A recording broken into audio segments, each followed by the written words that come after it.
I think I always loved art, and it's funny, I get this question a lot about why I'm an artist, and I never wanted to be anything else. Jim's work is exploding with joy. It's intimidating. It's so joyful. If you get up close to it, you can't help but be happy.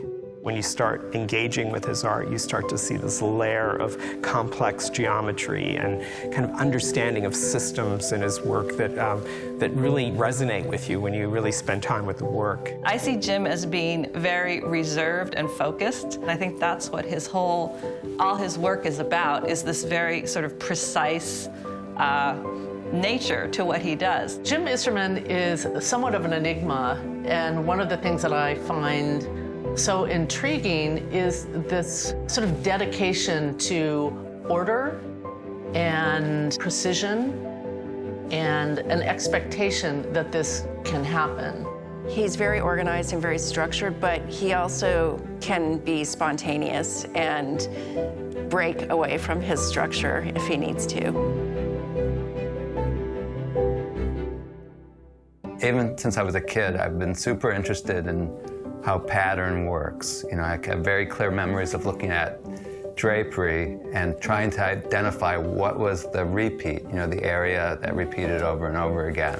And so I've been super conscious of that, and I've been very interested in working with materials that make me construct patterns in a different way. The way that Jim uses repeating patterns in his work is something that's interesting. It reminds me a lot of the breeze blocks in Palm Springs, or just kind of the repetition that you see in nature, like a honeycomb or something like that. Each piece includes geometric formulas that are repetitive and vibrant, and each one of them means something against the next.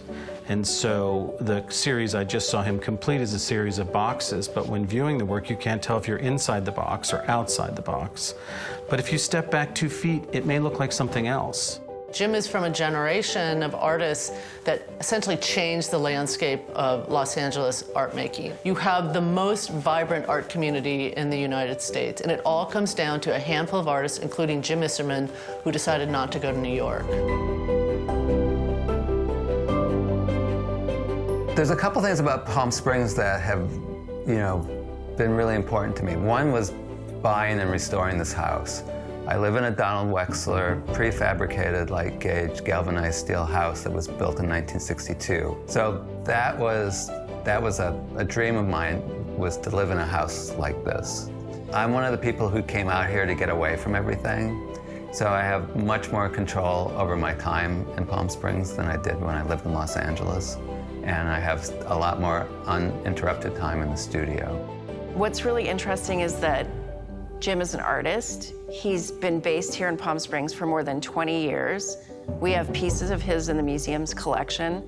The context of Palm Springs is something that really inspires him as an artist, and it really allows him to evolve his ideas. And although he shows internationally, he's definitely an artist that we connect Palm Springs to, and it's a great moment for us to be able to showcase Jim's career. To understand his work is to understand him. My name is Jim Isermann. I'm an artist. I teach, and I have a dog.